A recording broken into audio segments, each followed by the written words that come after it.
Hey everyone, welcome back to the review of the Real Housewives of Potomac, Season 9, Episode 6. I love this show and I started reviewing it years and years ago. The first year, in fact, on another channel. I did move it over to this channel.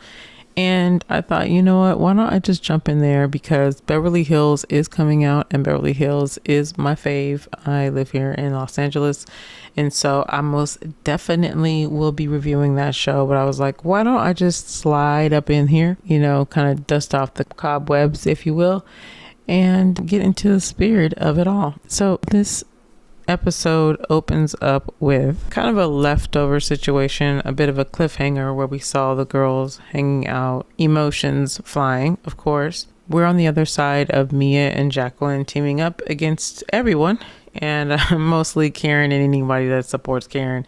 But they're sitting in what looks like a living room or a family room.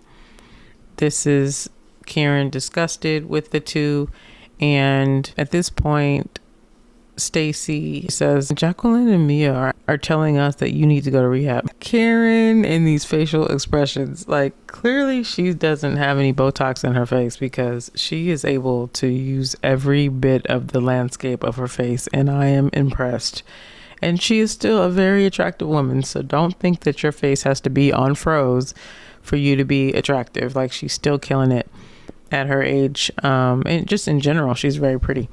But it's funny because you can see who really is for Karen, who really is for Mia. Stacey's kind of hard to read.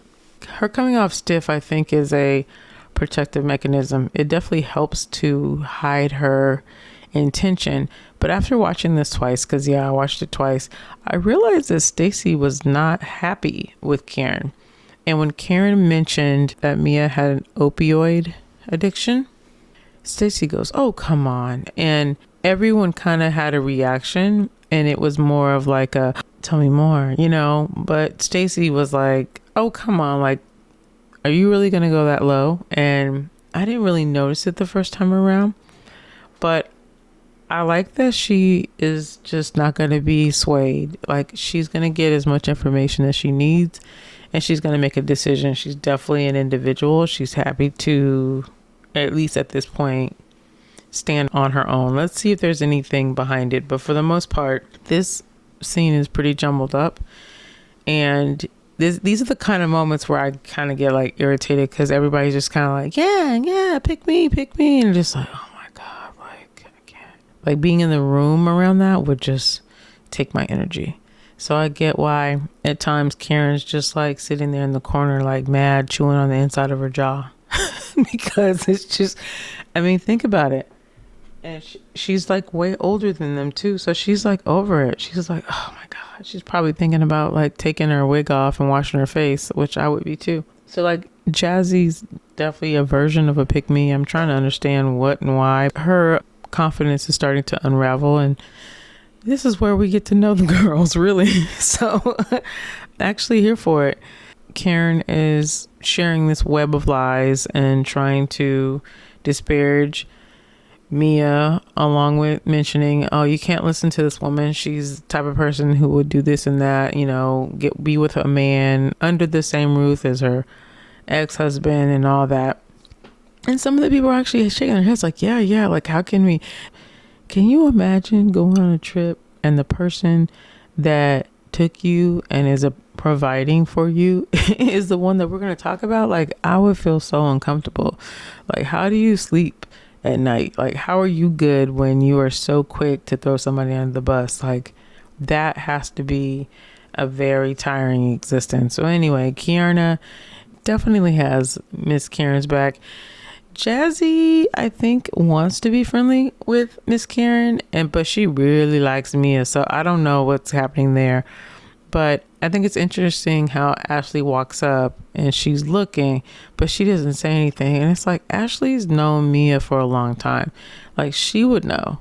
And I'm wondering why she's not saying anything. And I've got an eerie feeling, I don't think Ashley's going to stick around. Like, there's just something that's not working. And I wonder if it's like having a personality like Robin. It was a perfect balance. And now that that's not there, and then we've got these little chihuahuas over here yapping in the yap corner, it's just like we need more deadpan, self-assured, I don't give a F types. Like, we need those, because these yes women are killing me. Like, they all want to be chosen. It's so weird. And it's bringing out like the masculine energy in some of the women. Like, Mia is full, like fully a boss. Like, she's in her masculine energy right now. And we'll talk about that a little bit later, but let's move out of this scene because it's the least interesting. It is. Like, I'm dying talking about it. So then the girls head to lunch and Giselle is back. I love how Giselle sets the tone by asking Kiana a question about how she felt. Everybody starts like arguing again. It's kind of like mama's back. And, well, what do y'all talk about? Well, then she said, you know, it was very that. And I saw how like easy it was for Giselle just to kind of clasp her hands and then sit back. Like, she didn't even have to divulge much, you know, like with these people, you don't have to say anything. You can kind of just like spin some tops and wait to see who's going to fall first. But I really did notice here that Karen wasn't really engaging. I mean, like I said, that face was going. She's firing a bunch of expressions and everything. She's very quiet, but the face is loud, honey. So it's interesting. We're getting 3 meals a day with these guys. It's just so much transport. And I'm just thinking, like, when do y'all work out? Because eat and drink a lot. Like, they literally are leaving a place and planning to go to a new place. That's the tea. Like, y'all are like literally leaving a place and then getting ready for dinner. It's like, and the goal is to get everybody liquored up so they can act crazy. You know, as everybody's getting ready and they're getting on their, you know, putting on their red outfits and stuff so they can go to Fahrenheit. This is where we get a little bit more time with Jazzy, and Jazzy jumps on the phone with her man. And it's funny because this phone call is like not productive. Like, I don't know if she can hear him, but we definitely can't hear what he's saying. Like, he's not making any sense. And we're setting the stage for Jazzy to explain what the heck is going on with this timeline, and he's cheering. And you know, she at the dinner, I believe later on, she invites them to an event, and she references how the team he played for was at the Super Bowl. But then she also says that he's been off for the past year. He doesn't have a contract, which basically means he's unemployed. So it's like, how do you still have the hookup on the event? You know what I mean? Like, I've dated football players before. Like, once you're traded or your contract isn't renewed, you ain't just hanging around. You know what I mean? And then you just don't want to, because it's just not, it doesn't feel good to be associated with a team that doesn't want to associate with you. So I don't understand that unless it's like a NFL wives or NFL only event, you know, because they are really connected to the events and stuff. Trust me, if they were in there for a decent amount of time, they are very, very connected. That you can really do this for like the rest of your life. Like, NFL, it's just like it's a whole culture. So I get that. But the way that she framed it, she made it seem like he's a winner. He's on a winning team. Come to this event. I got y'all. Like, come with me. And it's like, you're not even the wife yet. You guys have only been together for a few years. There's definitely hierarchy to all this. Like, I don't think you have it the way you have it, but that's just me personally thinking about what I know, having, like I said, having dated folks in the league, but whatever. Moving on to her describing the timeline. And so even her own homegirl, Mia, says, she goes, I heard her tell this story 8 different ways. And it's kind of funny because she don't even know what version of the story she's saying. And later on, and I'll just say it now, Giselle's like, girl, just say he cheated on you and you want to be with him and he got 2 beautiful boys out of it, and that's just what it is. And at the end of the day, I think that also is something that Giselle has been able to do herself. Like, she has dealt with an unfaithful man, you know, and a lot of people get this thing messed up. And I think it's just youth, because I'm just now realizing this whole you can't keep a man thing. And, you know, that right there, to be honest with you, for a lot of women that's had enough is a choice. Like, you can keep one, but at what cost, right? Because if you think about it, it's very rare that people have it all. Like, you might have most of the things, but you don't have control over other people. So relationships can be good in spurts, you know, especially if you're with someone for a long time. There are times in life where women, especially mature women, they can decide that I want to embark on this adventure. I want to grow in this area, and there's no room for a relationship. And I don't think we talk about that enough. Like, I don't think that we know how to put that into words. My mother decided to stop dating and I didn't understand it. Because I was like, the goal is like partnership for the rest of our lives, isn't it? Like, I grew up in a household where my parents were married. So I'm just trying to understand like how this all works. And I did not fathom that to be in a relationship, you really have to give a part of yourself. And women are expected to really just become so enmeshed in our relationships with our partners, along with our children. And you just kind of settle for the bare minimum, meaning the energy you have for yourself. And if someone were to say that to me the way I said it to you, it would make total rational sense, because I would be pulled out of my rational mind. I mean, out of my emotional, right? And wanting comfort and love. And in my rational mind, I'd be like, oh, I see what you mean. And I would have been able to make a different correlation. But I just don't think that we know how to communicate on that level. So while we sit here and we say, Giselle ain't got no management, Giselle is beautiful. Like, she's pretty and she ain't really been touched up yet. Like, she's letting herself age, which I'm interested in seeing how far she's going to go with this. But she could even use it for a refresh or two, and we would not be mad. We would not be mad. It is not, I mean, listen, Karen's refresh, I almost don't even remember it happening. I want to give her this face forever. But we know that she's been, you know, tampered with care, and nothing wrong with any of that. Like, Giselle would not have to do much at all. Maybe she's waiting for the children to leave, but she, you know, a little tinker, a little refreshment is nothing. If nothing else, it just gives you more go time, if you will. But what I'm saying is that she is still attractive. She's in a powerful position. She is seen. She's hot right now. People know her name. You don't think that there's people that's willing to take her on? If you think that she is undesirable and that nobody wants her, then you are childish. You're immature. That's not how people work. The woman is choosing not to engage, and I see it, especially after you've got a few relationships that fizzled out in front of everybody. Like, it would be best for you to fill out the real thing, because trust me, these male thoughts out here want to get on the shows too, and we'll get into that a little bit later. Miss Ashley wants to share a moment with Giselle. And I'm telling you, man, she's talking about this Healing and Thriving song. And I remember this. And I remember thinking, like, you're too young for this. Like, I get you on these grown people problems, but it just doesn't sound like something that your peers would listen to. It almost doesn't sound like something I want to listen to. Like, unless it's followed by, you know, like, that's the intro to your TED Talk, and then you start talking about what you're going through, and I'm like, I'm here for that, but I don't want to hear that in this way either. But Giselle's face was so telling. Like, girl, like, the EDM, we need all the EDM. We need people to be able to, like, I want to see the people in the house with butterfly wings and go-go boots. Like, it needs to be full, like, it needs to be for the people, the alphabet people. Like, they will take this song and they will eat it up. It will eat it and eat it. Do not try to turn this into some kind of anthem. It is, but it ain't. But give it to the people that's gonna do something with it.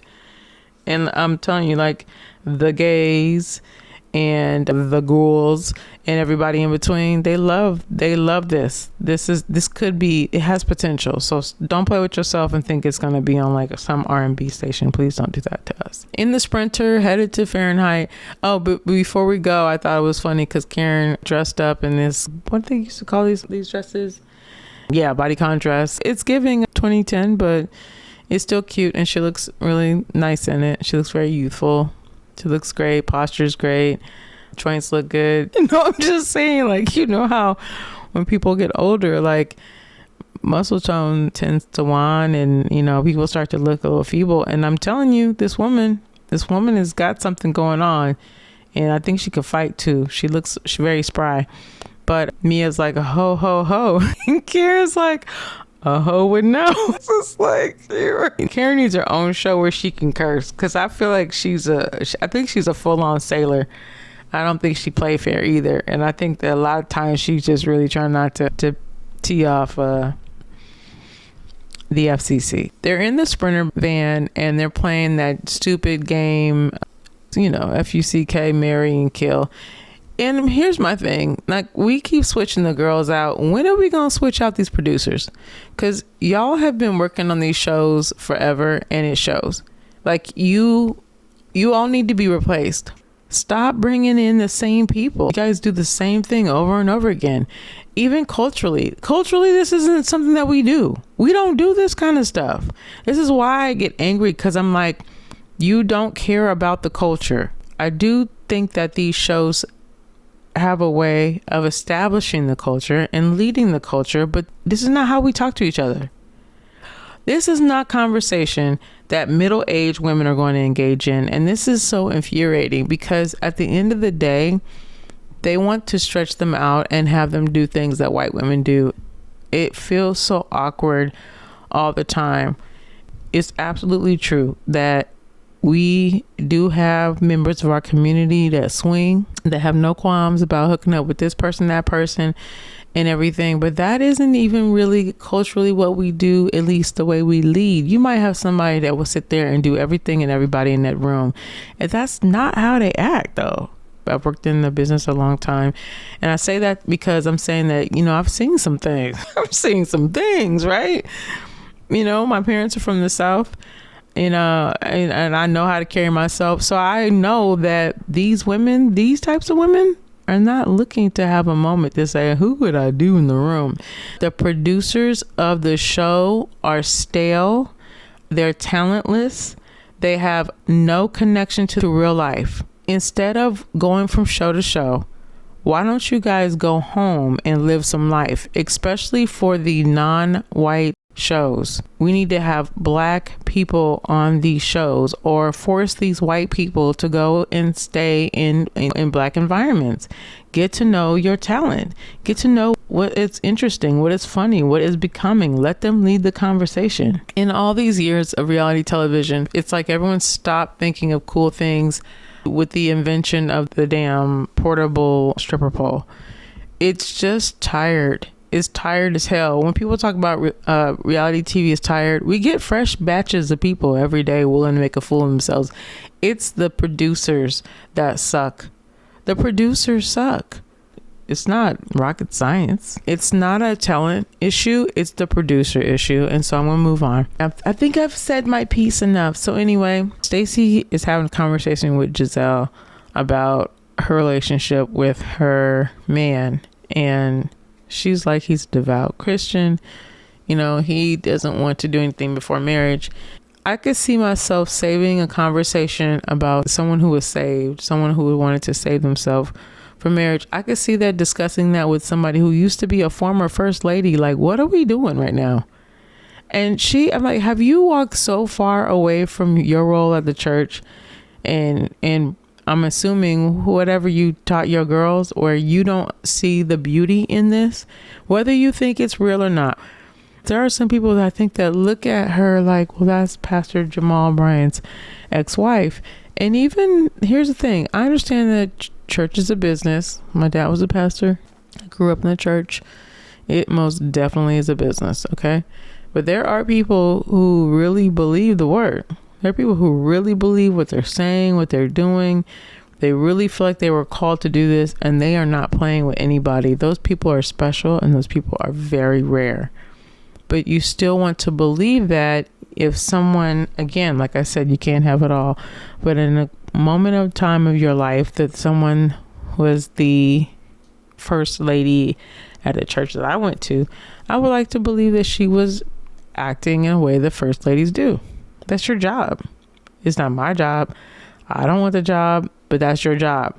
So even if you're in the world now, you're no longer in that space, perhaps you don't live the Bible 24/7. If I come to you with something that's where I'm speaking the same language that you are familiar with, I would expect it to be well received. I would not expect for you to be cackling and laughing the loudest, because everyone didn't have that same reaction. They didn't. And I get the whole, you got to try it before you buy it, and or what do you do? Like, the level of detail on what they do or don't do was concerning, because I'm like, why do you want to have them images in your head anyway? Like, I don't sit here and discuss all the things I do and don't do with my friends, you know? I mean, some women are loose like that, and they have them little moments or whatever, but I'm not really trying to sit here and advertise first and foremost. But number two, once I talk to you about all the things I'm doing with him, what are we going to talk about? Like, I just really honestly don't know, like, where some of these conversations come from, unless they're very matter of fact. But, you know, for her to like, well, do you do this and do you do that? And I'm just like, well, why you want to know? And I'd be like, why you want to know? You know, and let me break this down. She talks about her man being an actor, and people are like, well, is he an extra? You know, it's just like, first of all, let me tell you, most working actors, you will never know their name. The big stars of the world are on a completely different hamster wheel. Working actors are the ones who make most of the money in this business, and they keep this business afloat, because you can't have a star-studded cast like a Ocean's 11. Think about it. When do you ever have like 12, 14 A-listers on any project? It's not like that. It's like, it's the guy that opened the door, the woman that got on the phone, the person that lives in the, you know, that lives on the stoop, the woman who comes inside with the kids. Those are all actors, then people who have tons of credits, but you never know their name, because one, it's just the way that their stardom is designed. It wasn't built for that. There are a lot of people who are stars who wanted to be stars, right?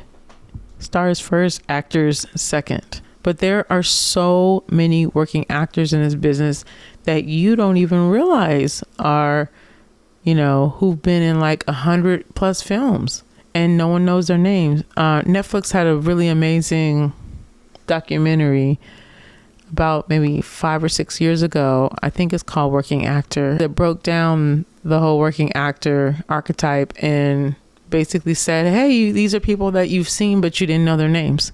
And I was thinking like, oh my gosh, like I am ignorant like that too. Like, I don't realize that there are so many people who are booked and busy all the time, but we'll just never know who they are. I just think that maybe Stacey should have explained better on how most roles, like 90% of the roles that are in films, are pretty much populated by people whose name you don't know. I haven't even Googled him yet. I haven't IMDb'd him yet, but it's likely that he works all the time. But also consider that we had a strike, and that many of us didn't work for a few years, and some still haven't. So who knows where his work history. But I will say this, it is starting to give fake bae. When Wendy says that Giselle is somebody that she would want to do something to, I was like, confirmation, because I've always thought that Wendy wanted to be friends with the Mean Girls. That's just it. I always thought that she wanted to be cool with Giselle, and not because Giselle is so cool, but there's something about someone just deciding they don't like you and you wanting to kind of have a problem with them too. I just really think it was that. It's simple as that. You know, I think that Giselle is uber confident. The reason why she works is because her confidence is not inflated. She's very comfortable with herself. I think that has a lot to do with her upbringing. And, you know, Wendy has some insecurities that we've seen. She's a person that you would think, hey, you shouldn't have any insecurities because you've accomplished so much. And so there might be a little imposter syndrome that may creep in there. But I do think that women like Wendy can benefit from being friends with women like Giselle when they realize once you get past the fact that she accepts you and she's cool with you, like she's probably never going to have a problem with you again. There are times where you think this beef is so intense, and then you get on the other side, you get to know that person. That person's like, yeah, we're good. Maybe most of what I created might have been in my head. I hope that they have enough space where Wendy can realize that maybe Giselle was never really an issue. Maybe she said some things I don't like, But like there's ways that we can resolve that, because a lot of times when people don't like us or we don't like them, it's a whole misunderstanding. There's a couple people that want to kill Jacqueline. We know why. It's very unbecoming for her to talk about what she and Mia doing all the time. And I just think it's safe for us to assume that they're girlfriends, because this is not how friends behave. And again, where did y'all grow up? Because I'm just trying to understand, like, y'all are friends, y'all been lovers, y'all have this unique, relationship. Again, I've been around some wild ones, and they're not always constantly bringing up, we don't care. Like, we already know. It's starting to feel like a little bit like harassment. Like, I don't want to know what you're doing to each other. I didn't ask. You know what I'm saying? And now that you're bragging about it, like, you look weird.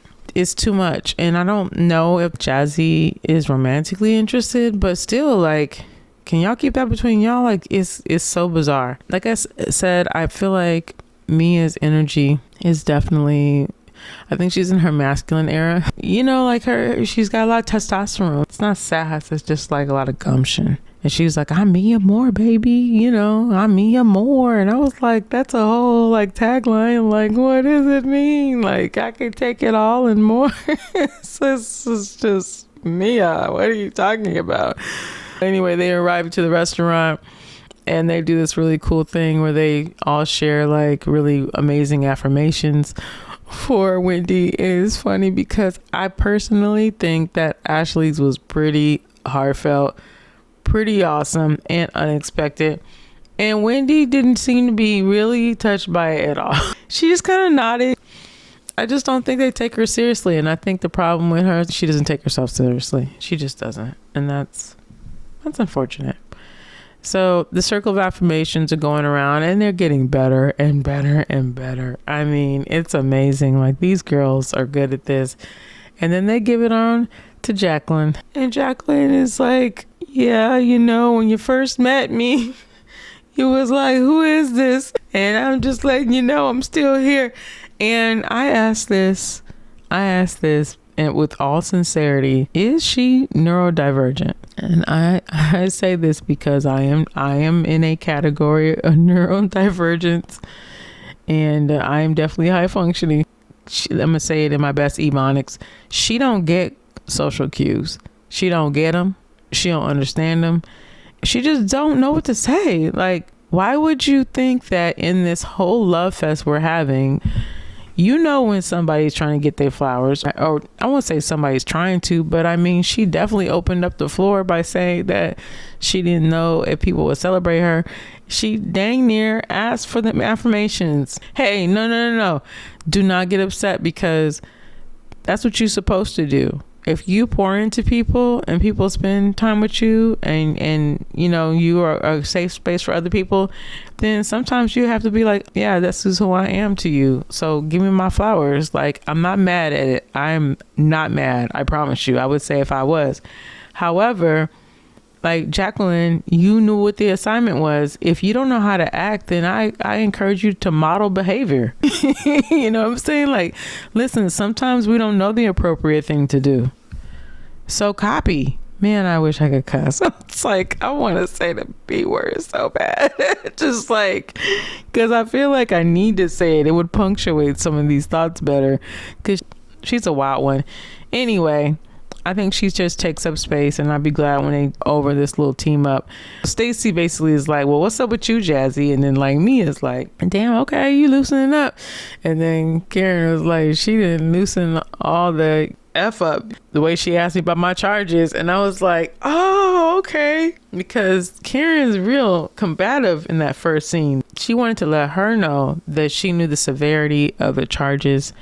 I believe this is Karen's second. Not only is it her second, but she had an accident, which makes it even worse. And the way that the law looks at it is like, well, she hurt herself or maybe property, but next time it could be a person. And we already know that if you commit a DUI and you hit someone, even if it's their fault, you get in trouble because you have the alcohol in your system. They believe that if you were not impaired, then you would have made a better choice.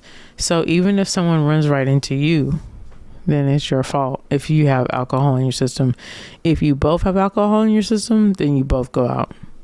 The reality is that there is something wrong. There is something wrong when you end up in this space again, when you've already been here before, and it should have been a wake-up call.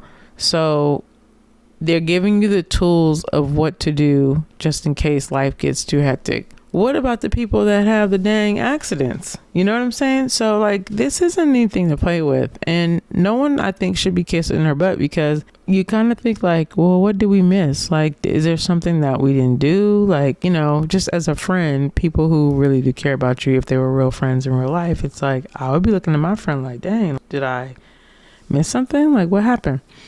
You know, Jacqueline, like I said, didn't know what to do. Karen is like irritated and ready to go home. Wendy is sloshed at the end, and she's like, not only am I 40, but I have 4 degrees. So it's like, okay, there's the Wendy I know. By the time they get in the house, she's stumbling in. The next morning, folks is hung over. Wendy is damn near dead, and Stacey's all perky and fun. And that's just pretty much how that one ends. It looks like we may get to know Stacey's man. Anyway, I hope you enjoyed this review and slight recap. Let me know your thoughts on the show, and if you're excited to tune in to Real Housewives of Beverly Hills. They have a new woman joining the cast, and it's so exciting, and I will wait for the discussion of the preview before we can go into like the cast details and projections and things of that nature. I'm so pumped. I love it. And I can't wait to see Kyle Richards behind handed to her. And I cannot wait to see Kyle Richards behind handed to her. All right then, y'all. Bye.